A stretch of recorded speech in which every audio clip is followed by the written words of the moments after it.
Okay, today we're going to talk about naming covalent compounds. So our essential question is, how do we name compounds? Let's see, how do we name covalent compounds?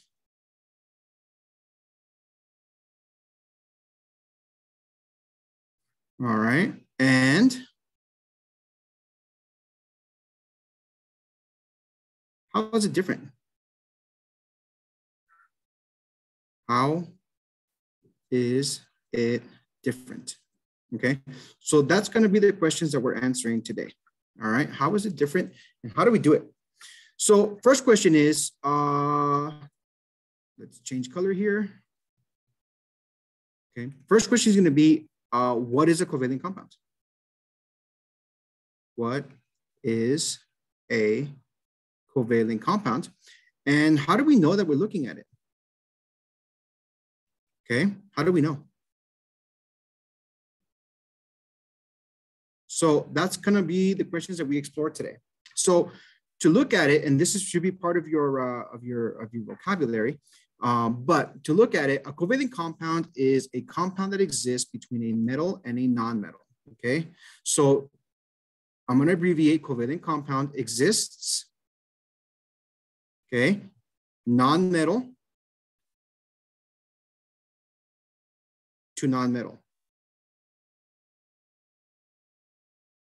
So we talked about the periodic table of elements, and we had mentioned before that the vast majority of the elements on the periodic table are metallic.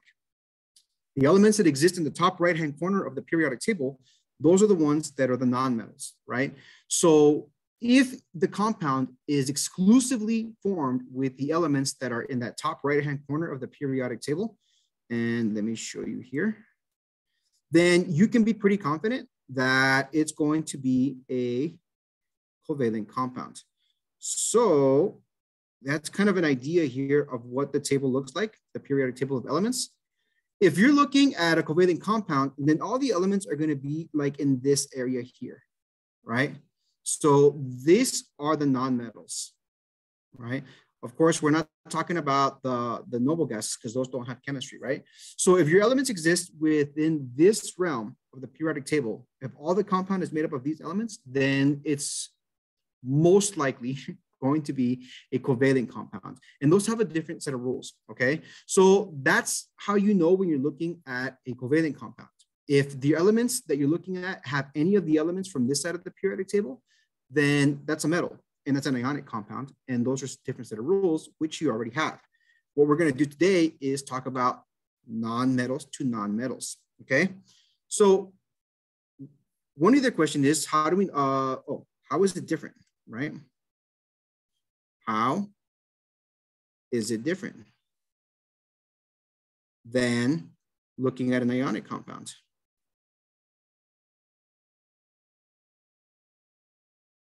Okay. So there's a couple of differences, okay? One of the biggest differences is that when naming covalent compounds,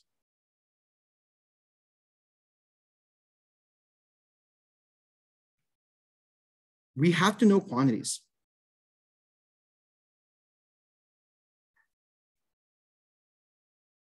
Quantities. Okay. So how do we do that? How do we figure out the quantity of the certain atoms that make up a covalent compound? And to do that, we use prefixes. Okay. So I'm going to scroll up a little bit and you're going to see that we have a list of prefixes here. Okay. All right. So when you're looking at a prefix, okay, each one of these prefixes gives you an amount. Now, the mono prefix is here, but often we omit the mono prefix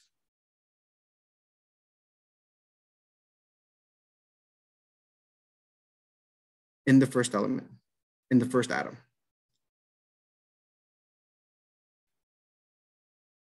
Okay, and then the last atom gets IDE suffix. And then I'm going to change the color on this one to make sure that it stands out a little bit. So we want to make sure that we understand this, that it gets the IDE suffix. Okay, all right. Prefixes are as follows. One is mono, di, tri, tetra, penta, hexa, hepta, octa, nona, deca.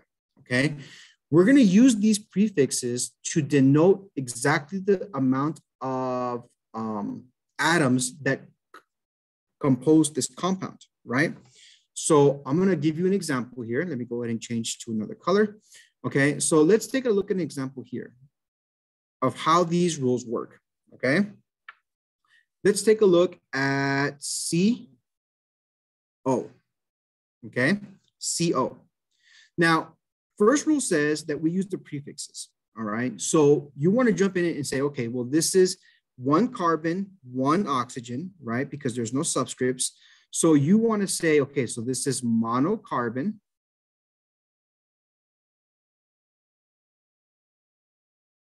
monoxide. Okay, so there's a couple of things that I want to break down in this compound. Okay, so when we're talking about omitting the mono prefixes, okay, you only omit it if it's one atom of the first element, right? So for example, here we have one carbon. So we're not going to say monocarbon, we're just going to say carbon. Okay, carbon. Now, there's one oxygen also. We only emit it for the first atom. If the second atom or the second in the chain of atoms, we have one of a particular element, you have to include that mono prefix. Okay. Now, the other thing I want to break down here is a lot of you guys are going to have the habit of saying monoxide. Okay.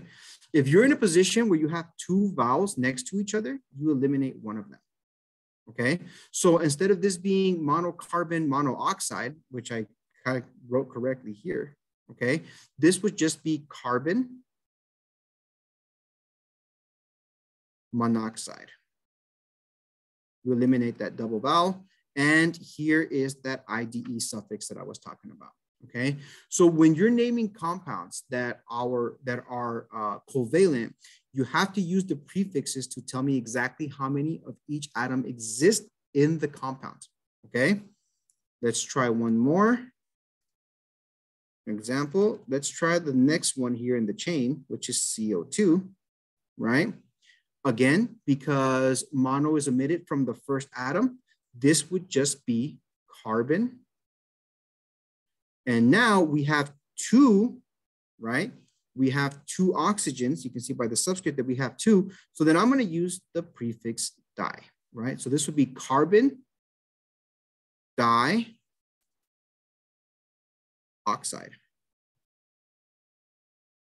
And then add that suffix right at the end. Okay, so there it is. Okay, when you're naming covalent compounds, you just have to tell me how many of each atom exist in the compound. Okay, it's not very difficult. This is actually, I think, a little bit easier than naming ionic compounds, but that's all you have to do. Okay, so the last question here that we're going to ask ourselves is, put it in a different color here. Okay. Are covalent compounds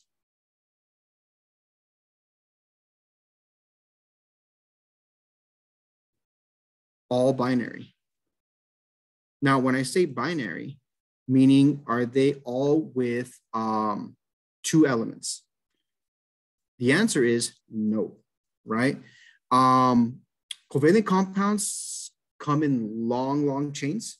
Okay, and sometimes when you look at things like IUPAC, right? IUPAC names, all right, and that's one of your vocabulary words. When you're looking at one of the IUPAC names, they can go on forever. I mean, they can be really super long. And the reason that they're that long is because when you're working with these types of compounds, you have to tell me how many of each one exist in the chain. So as a summary here, okay, as a summary, I'm going to give you guys a compound and I want you guys to pause the video and I want you to try and name it. I want you to try and name it with the rules, okay? So the compound that we're looking at is, let's see.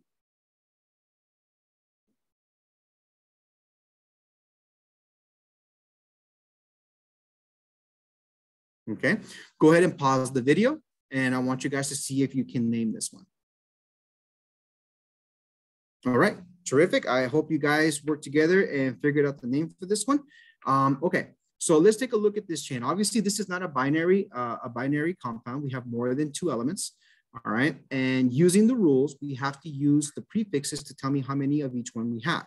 So to start this compound, this would be dicarbon,